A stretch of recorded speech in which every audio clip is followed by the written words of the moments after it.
like this video and comment below and let me know what you think. If you have anything to add or something you'd like me to put together, I would love to try to film and add more content for you guys.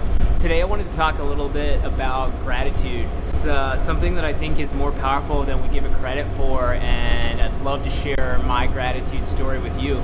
If you followed me for any amount of time, you've heard me talk about my grandmother. She goes by Nana or Nan nowadays, and Nan got me writing very early in life. I think before I was a teenager, but in our visits, I would go to bed and she'd say goodnight to me. She would have me write on things that I was grateful for. It started slow, so it didn't seem like homework, but one thing that I was grateful for each day. She would encourage me not to repeat that thing every day.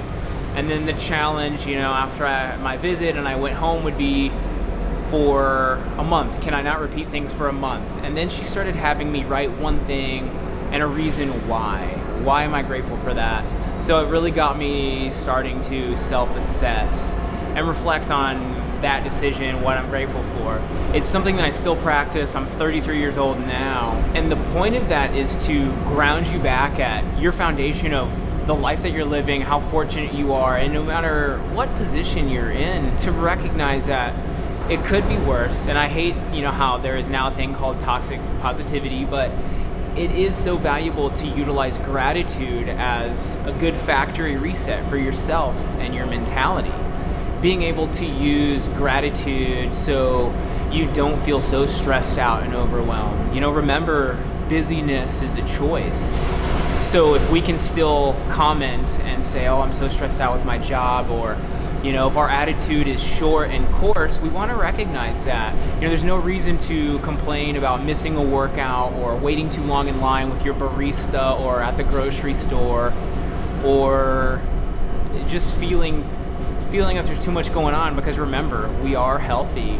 We have no food scarcity. We do have access. We are very blessed to have a job right now. So looking at those things, is there any reason we should be commenting towards the shortness on that opportunity with a person that's only just providing a service and helping? Hold on one moment.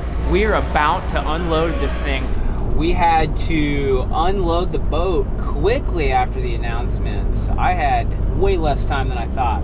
But to wrap up that statement about gratitude practice and how it can massively play into the rest of your life is by shaping your attitude, keeping it more curious, keeping it less judgmental, and keeping you more on the front of just gratitude for where you're at versus always desiring and pushing for more. You're coming from a place of scarcity. You typically are never operating with that abundance mindset. And the number one thing, most valuable thing we possess is our attitude. It cannot be taken from us.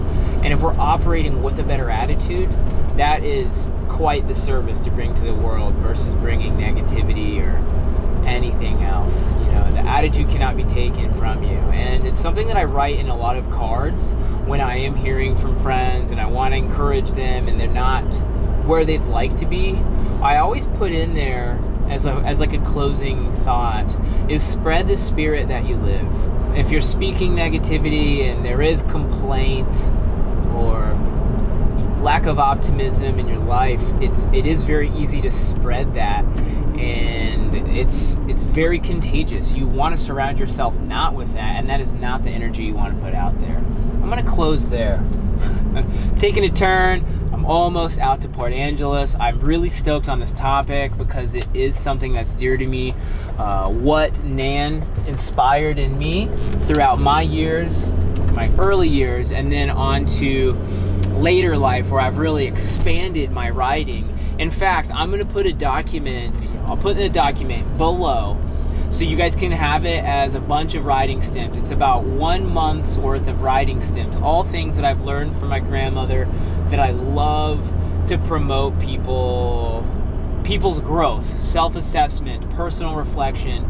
And it's a great tool to utilize if you're having trouble, you feel a little stumped or plateaued in your writing. Take this and start somewhere. There's some great questions to stimulate growth, and they really catalyze a lot of deep thought. Thank you for subscribing, sharing my videos, liking them, commenting. I really appreciate it. I appreciate your engagement. This is a project. Just spreading this type of message is something I am very passionate about, and I'm super stoked to get it out there. This is a legacy from many important people in my life. Nan being one of the first. The very close second is going to be my friend Matt Dursa, who ended up submitting to depression and just severe mental health challenges, and did pass by his own doing within the last year and a half or so. And it has been something that really makes me want to spread a positive legacy from somebody that has really impacted my life. So get to writing, look within, and see where it can take you, because the answer is not only within, but the answer is staying on earth and making sure that you do accomplish your mission while you're here. All right, we need legs on the ground, more woke soldiers.